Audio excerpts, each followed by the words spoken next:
Catherine Harris last updated 1659, September 27, 2017. A wage hike for rest home caregivers is not being properly covered by the government, rest home players say. Insufficient funding for a wage rise for caregivers will force rest homes to close, rather than lower the quality of care, according to one industry manager. Rest homes are struggling to cope with the historic pay settlement, with one operator, Aberley Rest Home in Blenheim, proposing a staff restructure which would employ fewer caregivers and hire more lower-paid home assistants.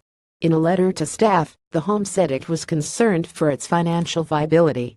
Somerset Retirement Village's chief executive Julian Cook: finally caregivers are getting paid what it's worth and the government is funding the majority of it. Although the government has said the wage rise from July was fully funded, managers spoken to by staff say the funding calculations are leaving rest homes short. Redmore Rest Homes weigh around equal pay. Wesley Haven announces closure of Strand Rest Home and Hospital. Auckland's Coggy Preston Rest Home to close its doors. Caregivers are paid on a sliding scale, depending on experience or qualifications.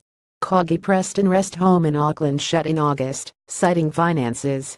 Chris Saunders, who manages Wellington's 97-bed Sprott House, said newer rest homes that had been running for 5 years or less were able to pay lower wages for unqualified staff than longer-running homes like Sprott. Caregivers could not be paid less than registered nurses, so their pay had to increase, and overseas workers' qualifications had been reviewed, so in many cases, their wages were going up as well. Saunders said that, although the district health board believed her rest home was positively funded, she was convinced she was facing a $40,000 shortfall, which would get worse as wage rates increased every year for the next 5 years. Wesley Haven Village in Lower Hutt also closed in August. She feared for smaller rest homes and homes in smaller centers, where older people wanted to stay in their communities. Managers like me will be struggling to make ends meet, she said. Yes, we're coping with it this year. We've had to seriously look at our operations. We've had to do a lot of work working out how we could do things differently.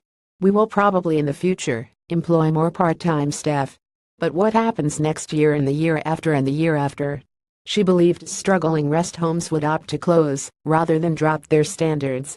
On top of that, our auditing is so rigorous, you can't afford to. Somerset Retirement Village's chief executive Julian Cook said that downgrading staff was not something the stock exchange-listed company would be doing, but it was big enough to absorb the changes. Finally, caregivers are getting paid what it's worth and the government is funding the majority of it, he said.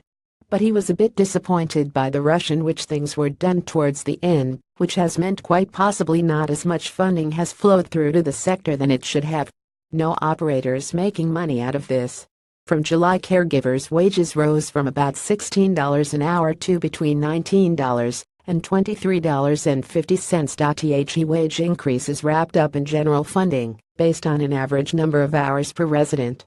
Industry union ETK described the restructure at Aberley as a deliberate attempt to avoid paying care workers under the pay equity settlement. Aged Care Association Chief Executive Simon Wallace said that, while they did not condone caregiver roles being downgraded, rest homes were having to review their operations to avoid being closed down. Staff